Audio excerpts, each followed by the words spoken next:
Good day to all. This is your SIVANANDHINI here to share about the ethical business issue of one of the big business firm in India. No ethics is as ethical as work ethics. Let me begin on how a big business empire got suppressed due to the unethical policy followed by that company. Sahara India Parivar was one of the successful business firm in India which was founded in the year 1978 by Subhadra Rai Sahara. The Sahara India Parivar had nearly 18 lakh employees, which is more huge than TCS, Wipro and also Infosys. Sahara India Parivar has emerged itself in various sectors like infrastructure, housing, media entertainment, consumer merchandise, retail venture, manufacturing and also it includes information technology. It was also one of the leading sponsors for Indian cricket team as well as Indian hockey team. Within 30 years of time, Sahara India Parivar has reached the greatest position and it was mainly due to the master brain of founder Subhadra Rai. Its growth and performance has increased well. Everything was perfect with Sahara India Parivar until 2009. A CA from Lucknow submitted a report to National Housing Bank on illegal issue of bonds by two firms of Sahara, which is Sahara Real Estate Corporation and Sahara Housing Investment Corporation. A court says unethical behavior significantly increases the cost of doing business.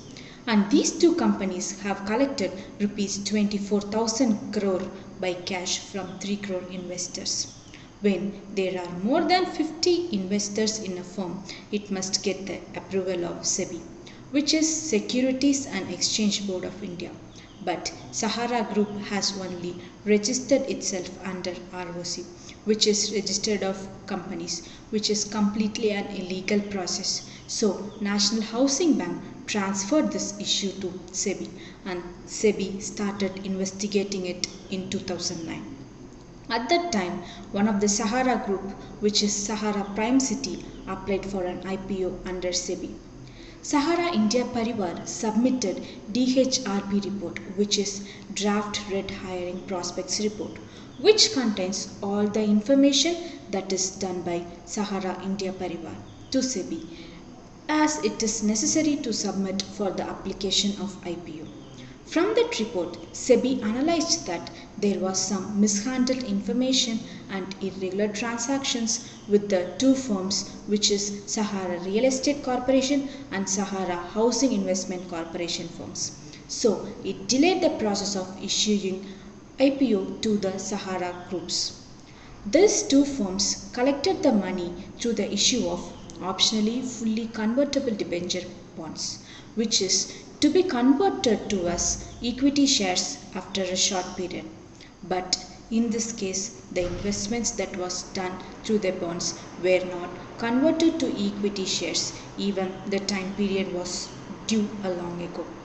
Even though the bond is considered as an hybrid product, which comes under the approval of ROC, but when you have a large number of investors, it is necessary that you should be registered under SEBI. And during the submission of report to the ROC, the net worth of the company was only 50 lakh and making a progress of raising the funds to rupees 24,000 crores was quite impossible in a short period of time. So this alerted SEBI and the case was filed against Sahara India Parivar. But Sahara India Parivar got a stay from Allahabad court against SEBI. So SEBI asked them to submit the information of investors and brokers through which the bonds has been distributed and the money has been collected. And this was considered as legal terms, so Allahabad court gave approval for the further progress. Without any further delay, Sahara Group took this case to Supreme Court in order to fight against the SEBI. But Supreme Court also suggested that the informations about the brokers and the investors should be given to the SEBI court. By the order of the nation's highest tribunal, the Sahara India Parivar has no other option but to submit the report to the SEBI. After delaying the process of submitting the information, finally they submitted the report to SEBI in 31,000 cartons of documents, which was bought in 128 containers. This incurred an expense of rupees 55 crore for SEBI in the process of storing, digitalization and analyzing the information.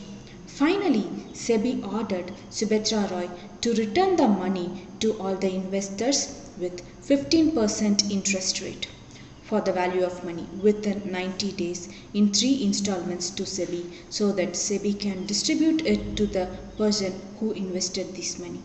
The first installment of rupees 5,000 crore was paid to SEBI to be returned to the investors, and the rest 2 installments were failed to be processed by the Sahara India Parivar. To be surprised, SEBI only found 4,600 investors who came forward to collect the money out of 3 crore investors. This became a turning point in this case, and Subhatra Roy claimed that they have already returned the money to 93% of investors by cash, and this raised the question on how it was possible to arrange for such a huge amount of money in cash in a short period of time. And when investigated about it, the investors' data turned out to be fake, and it took a new angle for the case, and it was suspected to be a money laundering case, as raising huge amount of money by liquid cannot be done because the bonds can be issued only on the basis of drafts or check collection. This created a huge impact in the lives of people who invested their money in order to fulfill their dreams, so that they can live in their own house by issuing a bond. Many housing projects of Sahara like Amway Valley has been left over, and it shattered the dreams of many who invested in these kinds of projects. In 2014, the founder of Sahara India Parivar was arrested, but he came out in Barawan in 2016. Where the money came from and whose money was that, it is still remaining unexplained to everyone. One unethical thing being done has demolished the empire that has been holding a highest position for 3 decades. This kind of money laundering can be stopped only when people analyze and start to question the firms when it is doing wrong. So, being ethical in whatever we do will show the best result, and it will have beneficial for the firm and the society. Let me conclude by a quote. If you set a good example, you need not to worry about setting rules. Thank you.